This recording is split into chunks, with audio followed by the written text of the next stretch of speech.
दिव्यांशु की पोटली के संडे स्पेशल में आप सबका एक बार फिर से स्वागत। जैसा कि आप सभी को पता है कि संडे स्पेशल में हम अपने सरकारी कर्मचारी मित्रों के लिए अपनी तरफ से कोई ना कोई टॉपिक लेके आते हैं।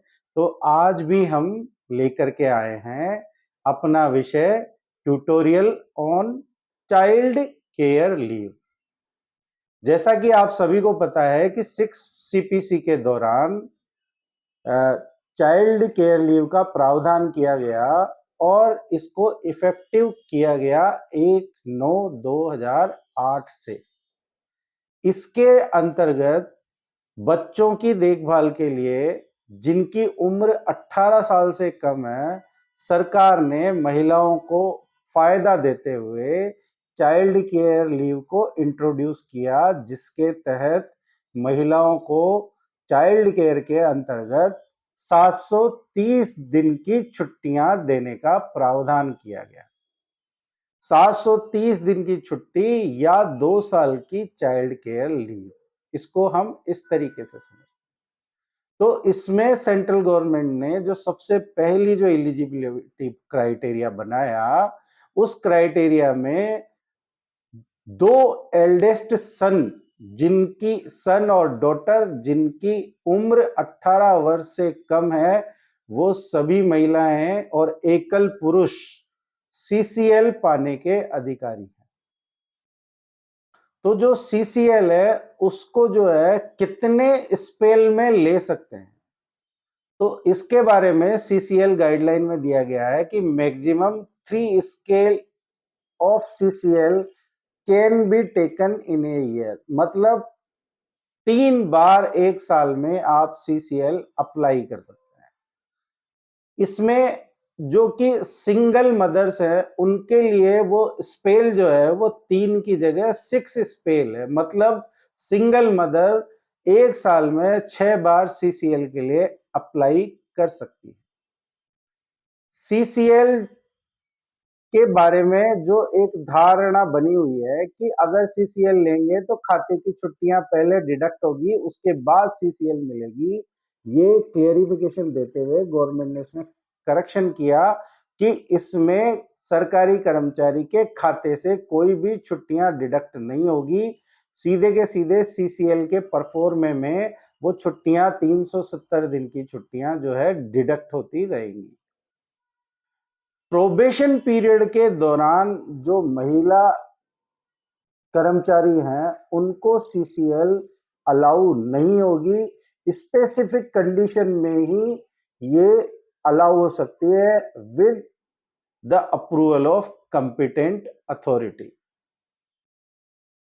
दिव्यांग बच्चे जो हैं उनमें जो 18 साल की से कम की एज लिमिट है उसमें दिव्यांग बच्चों को छूट दी गई है। अगर किसी महिला का बच्चा दिव्यांग है तो उसके लिए सीसीएल की एज लिमिट 18 वर्ष से हटा दी गई है। वो किसी भी समय अपनी 730 छुट्टियां, चाहे उसका बच्चा 18 साल से ऊपर का हो या नीचे का हो, उसके लिए नियम बाध्य नहीं होता है। इसके अलावा जो एक इसमें एक डाउट आता है कि हम मिनिमम कितने दिन की सीसीएल ले सकते हैं, तो मिनिमम 5 डेज से कम की सीसीएल कभी भी सैंक्शन नहीं हो सकती है। और यदि कोई कहता है कर्मचारी कि मैंने जो है वो 15-15 दिन के स्पेल 3 बार नहीं लेकर के 5-5 दिन के स्पेल 3 बार लिए हैं, तो क्या मैं 6 बार ले सकती हूँ?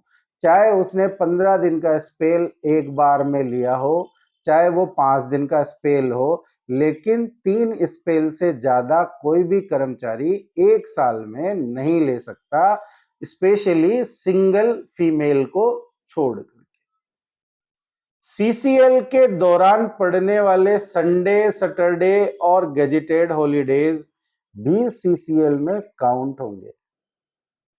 इसको आप ऐसा समझ सकते हैं कि आप प्रीफिक्स और सफिक्स में जो संडे पढ़ रहे हैं वो सीसीएल से पहले या बाद में ले सकते हैं। जैसा कि आप अगर 15 दिन की सीसीएल जा रहे हैं तो उससे पहले पड़ने वाले संडे को आप प्रीफिक्स के रूप में, और 15 दिन के बाद आने वाले किसी भी गजेटेड हॉलीडे या सैटरडे संडे को आप सफिक्स के रूप में इस्तेमाल कर सकते हैं। मतलब आप 15 की जगह 15 दिन की सीसीएल और एक दिन का संडे जो कि प्रीफिक्स या सफिक्स में पड़ता है, इस तरीके से आप अपनी छुट्टी को जो है एडजस्ट कर सकते हैं।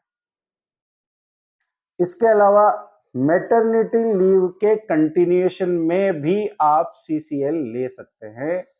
इसमें ऐसा प्रावधान नहीं है कि मैटरनिटी लीव के बाद आपको ज्वाइन करना पड़ेगा और उसके बाद आप सीसीएल अप्लाई करेंगे।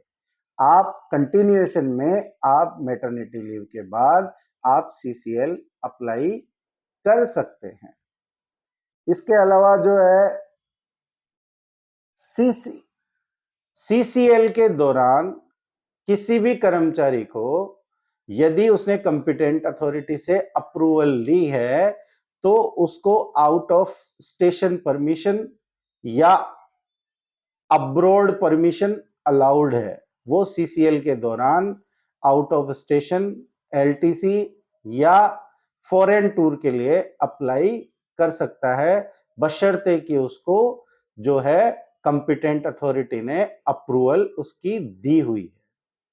दोस्तों, ये कुछ एफएक्यूज थे जो कि सीसीएल के लिए जब कर्मचारी अप्लाई करने जाता है तो उसके मन में आते हैं कि उसको किस किस तरीके से छुट्टियां क्रेडिट होगी, कब कब लेनी है, कितनी ले सकते हैं, इन सब के बारे में आज हम अपना विषय लेकर के आए।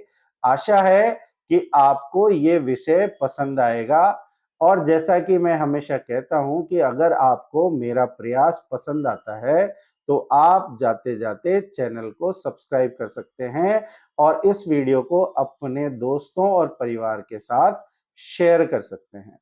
धन्यवाद।